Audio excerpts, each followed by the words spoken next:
क्या तुम लोगों ने ये न्यूज सुनी है कि गोजो सातोरू का रिटर्न कंफर्म हो चुका है? क्योंकि जब से हमें मांगा में गोजो की डेथ देखने को मिली है उसके बाद से फैंस इतने ज्यादा बुखला चुके हैं कि इसके रिटर्न को जल्दी से जल्दी कराया जाए। और अभी के टाइम पे कंफर्मेशन मिल चुकी है कि गोजो सातोरू का रिटर्न हो चुका है। इसके बारे में डिटेल में आज की हमारी इस वीडियो में हम बात करने वाले हैं कि आखिर कैसे गोजो का रिटर्न होगा और ये पॉसिबल कैसे हो पाया। क्या गोजो ने अपनी रिवर्स कर्स टेक्निक को यूज किया है या फिर इसका कोई और रीजन है? तो अगर आप लोग भी ये जानना चाहते हो तो इस वीडियो को एंड तक देखना। अगर आपको वीडियो में कुछ भी अच्छा लगे तो वीडियो को लाइक करके आपके अपने इस चैनल को सब्सक्राइब कर लेना ताकि आपको फ्यूचर में ऐसी और भी अमेजिंग वीडियोस देखने को मिलती रहे। और हमारी इस वाली वीडियो को अपने उन फ्रेंड्स के साथ शेयर करना जो कि एनिमे के फैंस हैं। चलिए अब जल्दी से वीडियो को स्टार्ट करते हैं। वेल, अगर आप लोगों ने गोजो सातोरू के कैरेक्टर के बारे में डिटेल में जाना है तो आपको ये बात पता होगी कि गोजो सातोरू के पास डेथ से रिकवर करने की भी पावर है। जब इसकी बैटल में टोजी फुशिगुरो के साथ देखने को मिलती है, जिसके पास हमें कोई कर्स एनर्जी नहीं देखने को मिलती है, लेकिन ये कुछ कर्स वेपन्स का यूज करके किसी को मार सकते हैं। और इस बंदे ने ऐसे ही गोजो सातोरू के साथ किया था। गोजो के पास इन्फिनिटी कवच होने के बावजूद ये बंदा गोजो को मार देता है, कई दिनों तक उसे थकाता है और उसके बाद अपने वेपन्स का यूज करके उसे किल कर देता है। लेकिन गोजो सातोरू के पास हमें रिवर्स कर्स टेक्निक देखने को मिलती है, जिसको ये बंदा पूरी तरह से यूज करना सीख जाता है। और उसके हेड पे जब तक अटैक ना किया जाए उस टाइम तक गोजो सातोरू अपने आप को हील करता रहेगा।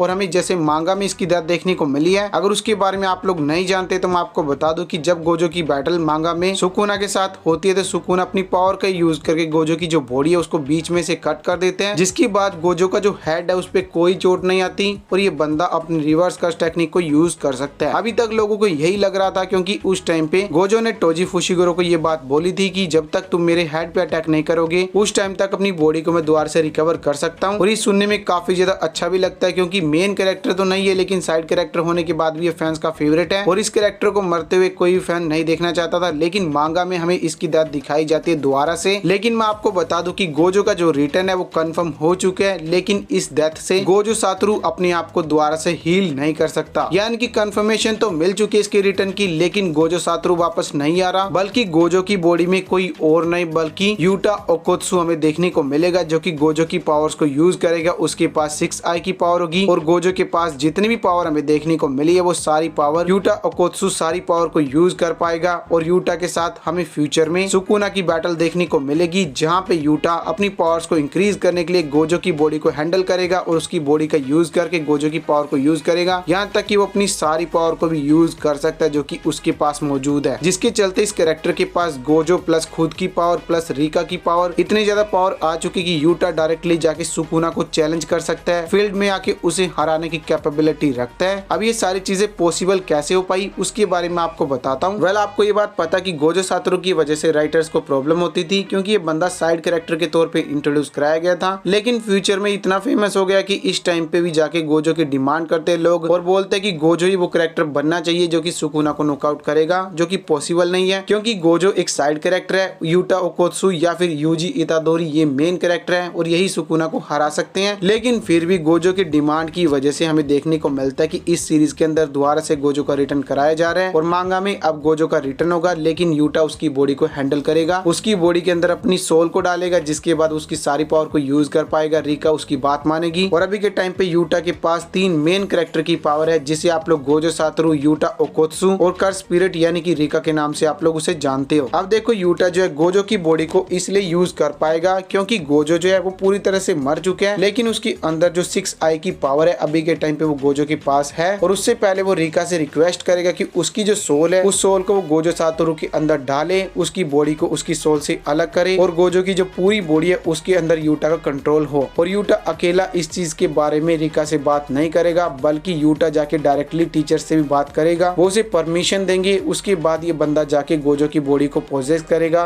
और मांगा में ये चीज ऑफिशियल हो चुकी है। तो जो लोग गोजो सातोरू के रिटर्न के लिए बेकरार थे उनको मैं बता दूं कि गोजो का रिटर्न तो नहीं हो रहा, लेकिन उसकी बॉडी का रिटर्न हो रहा है। उसकी पावर आप लोग देख पाओगे। जो मेन कैरेक्टर गोजो था उसका रिटर्न आपको देखने को नहीं मिलेगा। आप लोग नीचे कमेंट करके मुझे ये बताना कि आप लोग इस चीज से सेटिस्फाई हो कि यूटा ओकोत्सु जो कि इस सीरीज का यूजी के बाद मेन कैरेक्टर माना जाता है, ये बंदा गोजो की बॉडी को पोजेस कर रहा है यानी कि उसे कंट्रोल कर रहा है। ये चीज आपको अच्छी लग रही है या फिर आप लोग इस चीज से नाराज हैं? क्योंकि गोजो एक अलग कैरेक्टर था, यूटा एक अलग कैरेक्टर है, इन दोनों को कंबाइन तो कर दिया लेकिन यहाँ पे गोजो मर चुका है। तो गाइज मैंने आप लोग को इस टॉपिक पे सारी डिटेल प्रोवाइड करा दी है। अब आप लोग नीचे कमेंट करके मुझे बताना ये सारी चीजें जानने के बाद आपको कैसा फील हो रहा है। इसके अलावा वीडियो को लाइक करके हमारे इस चैनल को सब्सक्राइब कर लेना ताकि आपको फ्यूचर में ऐसी और भी अमेजिंग वीडियोस देखने को मिलती रहे। और नोटिफिकेशन बेल को ऑन कर लेना ताकि हमारी फ्यूचर वीडियोस के नोटिफिकेशन आपके पास आ जाए और आप लोग सारी वीडियो को सबसे पहले इंजॉय कर पाए। तो चलिए फिर मैं मिलूंगा आपसे हमारी अगली वीडियो में, तब तक के लिए बाय बाय।